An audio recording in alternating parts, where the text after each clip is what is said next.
நம்ம டீ கஃபேல இப்ப almost 8, 9 outlets open பண்ணியிருந்தாலும், ஒரு கடைக்குமே நமக்கு வந்து புது எக்ஸ்பீரியன்ஸ் தான். ஒரு கடையுமே நம்ம ஃபர்ஸ்ட் கடை ஓப்பன் பண்ற மாரி, நம்ம எல்லா விஷயத்தையுமே பார்த்து பார்த்து நம்மளே முன்ன இருந்து தான் பண்ணுவோம் ஆக்சுவலா. இப்போ ஒரு கடைக்கும் பர்ச்சேஸ் பார்த்தீங்கன்னா, நாங்க எங்க டீம் வந்து நேர்ல போய் தான் ஈவன் தோ எங்களுக்கு வந்து வெண்டார் இருந்தாலும் அவங்களுக்கு நான் ஒரு லிஸ்ட் அனுப்பிச்சாலே அவங்களால எங்களுக்கு சப்ளை பண்ணிற முடியும். பட் இருந்தாலும் நாங்களே டைரக்ட்டா போய் ஒரு ஐட்டமுமே நேர்ல பார்த்து சைஸ், மெஷர்மென்ட் எல்லாமே மறுபடியும் செக் பண்ணி மட்டும் தான் நாங்க வாங்குவோம் ஆக்சுவலா. ஸோ அப்பதான் எல்லா அவுட்லெட்டுமே யூனிஃபார்மா இருக்குன்ற ரீசன்னால ஒரு இதுக்கு மட்டும் எங்களுக்கு ஒரு நாள் ஃபுல்லா ஸ்பெண்ட் பண்ணுவோம். ஸோ ஒரு kitchen item and equipments purchase பண்றது வந்து நாங்க டைரக்டா மட்டும் விசிட் பண்ணி தான் பர்ச்சேஸே பண்ணுவோம். அண்ட் கிச்சன்ல வர ஒர்க்கிங் டேபிள் நம்ம வந்து எஸ்எஸ் ஒர்க்கிங் டேபிள் 2 கொடுத்துருப்போம் ஆக்சுவலா 6 ஃபீட்ல வித் வாஷ் பேஷனோட. அதுவுமே பாத்தீங்கன்னா நாங்க எதுவுமே ஸ்டாண்டர்ட் சைஸ்ல எல்லாம் பண்ண மாட்டோம். ஸோ அந்த ஸ்பெசிபிக் லொகேஷன்ல எப்படி அமைப்பு இருக்கு அப்படின்றத பார்த்துட்டு அதுக்கேற்ற மாதிரி மெஷர்மெண்ட் எடுத்து தான் நாங்க ஒர்க்கிங் டேபிளுமே ஆர்டர் கொடுத்து தான் பண்ணுவோம்.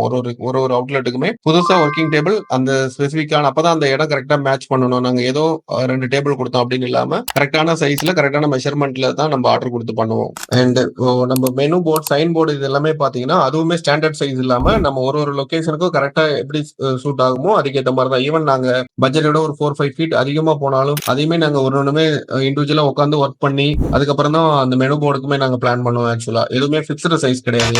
எல்லா இடத்துக்குமே அந்த அந்த இடத்துக்கு நம்ம வந்து அவுட்லுக் பர்ஃபெக்டா வரணும். ஸோ அதுக்காக எல்லா ஒர்க்குமே நம்ம மெனக்கெட்டு தான் பண்ணுவோம். ஆக்சுவலா இப்போ நம்ம அந்த 3.5 லேக்ஸ்க்கு என்ன கமிட் பண்றோமோ அது 100% நாங்க டெலிவர் பண்ணிடுவோம். ஆக்சுவலா அதுல வந்து ஒரு சின்ன குறை கூட இருக்காது எங்க சைட்ல இருந்து. நாங்க என்ன ப்ராமிஸ் பண்றோமோ என்னென்ன ஐட்டம்ஸ் கொடுக்குறோமோ அது போக 1-2 ஐட்டம்ஸ் நாங்க எக்ஸ்ட்ரா தான் கொடுப்போம் இல்லையா. அதுல இருக்கிற ஐட்டம்ஸ் இதை கட் டவுன் பண்றது இல்ல லிஸ்ட் பேருக்கு ஒன்று சொல்லிட்டு இன்னொன்னு பண்றது அந்த மாதிரிலாம் எதுவும் கிடையாது. இதுக்கு முன்னாடி நாங்க பிரான்சைசி கொடுத்த அவுட்லெட்ல கூட இதை நீங்க வெரிஃபை பண்ணிக்கலாம். என்ன ப்ராமிஸ் பண்றோமோ அதை அக்யூரேட்டா அப்படியே எக்ஸாக்டா கொடுத்துருவோம். ஆக்சுவலா தேங்க்யூ. உங்களுக்கு இதுக்கு மேலேயும் டீடைல்ஸ் வேணுமா டீ கஃபே பிரான்சைசி பத்தி அதாவது நம்ம பிளான் என்ன, நம்மளோட லிஸ்ட் ஆஃப் எக்யூப்மெண்ட்ஸ் என்ன, ஐட்டம்ஸ் என்ன, இது எல்லாமே உங்களுக்கு தெரிஞ்சுக்கணுமா நீங்க கீழே இருக்க நம்பருக்கு வந்து வாட்ஸ்அப் பண்ணுங்க. நான் உங்களுக்கு கம்ப்ளீட் லிஸ்ட் ஷேர் பண்றோம். பேசலாம்.